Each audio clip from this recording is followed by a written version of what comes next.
दोस्तों नमस्कार।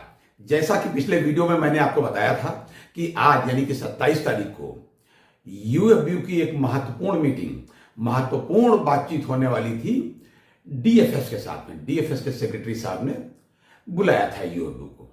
तो आज यह मीटिंग संपन्न हुई। हालांकि एजेंडा के पहले किसी भी तरफ से क्लियर नहीं किया गया, बताया नहीं गया।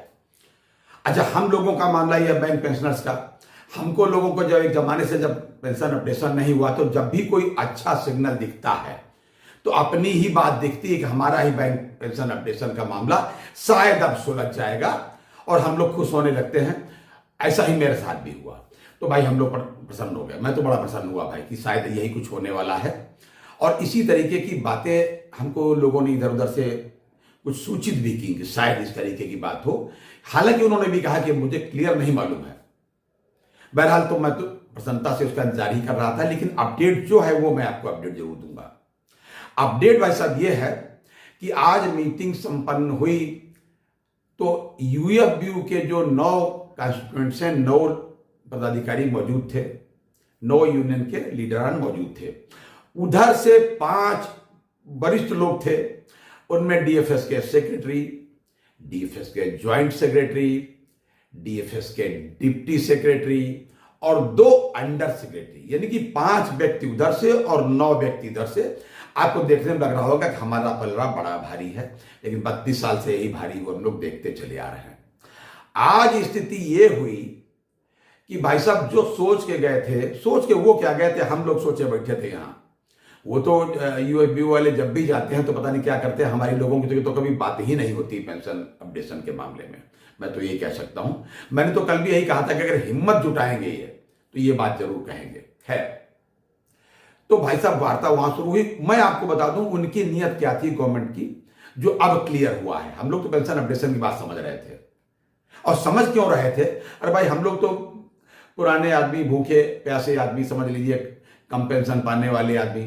तो हमको तो एक शेर याद आता है भाई कि किसी भूखे से मत पूछो, किसी भूखे से मत पूछो इबादत किसको कहते हैं, कि तुम आंचल बिछाओगे वो दस्तरखान समझेगा।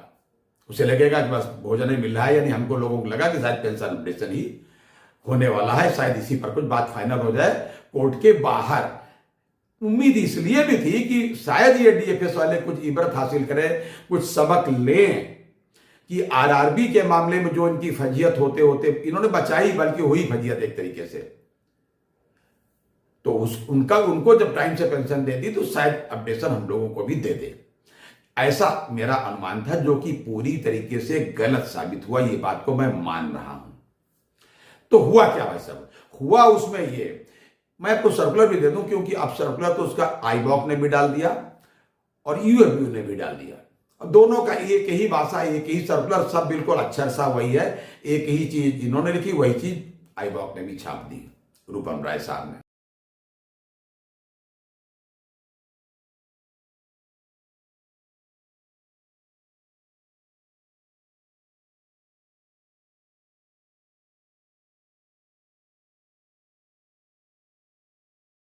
खैर हुआ ये कि जो 21 तारीख को, इसी महीने की 21 तारीख को एक गजट नोटिफिकेशन हुआ था लेबर लॉज के मामले में। बात ये रिफॉर्म की, वो लोग कहते हैं गवर्नमेंट के लोग, हम लोग यही कहेंगे अमेंडमेंट। लेकिन खैर अब उनका क्या कहना है, उसमें उन्होंने यही बताया कि साहब हम बड़ा सुधार करने वाले हैं, ऐसा नहीं कि कोई किसी को निकाल दे, टेम्परेरी वाला ये करे। देखने में शुगर कोटेड बातें लग रही थी, लेकिन अच्छी बातें तो अच्छी लगती हैं, शुगर कोटेड होती, ऊपर से तो ऐसे लगता है अंदर से भले हंसी आओ, लेकिन बाहर से खैर क्या बताया, सकरी लगती है। बताया कि 1 साल के अंदर बेचुटी मिल जाएगी, ये सब बातें उसमें थी। बहरहाल उन्होंने वही अमेंड करने के लिए, सही बात तो ये है कि जो लेबर लॉज, जो लेबर्स के राइट्स को डैमेज करने के लिए एक तरीके से बनाए गए हैं, उन पर इन यूनियंस का एक तरीके से अप्रूवल या आम सहमति बनाने के उद्देश्य से ये सारा ड्रामा आज की मीटिंग का किया गया डीएफएस के द्वारा। जी, सारा ड्रामा इसीलिए कि लगे कि हाँ ये जो लेबर रिफॉर्म्स की बात की गई है, लेबर लॉज रिफॉर्म्स की बात है, उसमें इनकी भी सहमत ले ली गई। अरे भैया जब लागू पहले कर दिया है आपने, अमेंडमेंट की क्या बात कहे उसको। 21 तारीख को जब गजट नोटिफिकेशन आपने कर लिया, यूनियंस इधर जो है तमाम प्रोटेस्ट के लिए रेडी है, प्रोटेस्ट की अपना चाकआउट प्रोग्राम कर दिया है, सब कर रही हैं। तब इनको लगा कि कुछ इन लोगों को आपस में मिला लिया जाए, ऐसे कुछ है। कुछ यूनियन तो वैसे ही उनकी है, अब उनका नाम लेने की जरूरत नहीं, ना तो मैं बीएमएस का नाम लूंगा ना किसी की जो प्रो गवर्नमेंट होती हैं। खैर, तो आज वो उसी के लिए मीटिंग बुलाई गई थी। ये अलग बात है कि इन लोगों का कहना यह है सर्कुलर के मुताबिक कि इन्होंने 5 डेज बैंकिंग की भी बात कही, ऐसा इन्होंने कहा, सर्कुलर में है।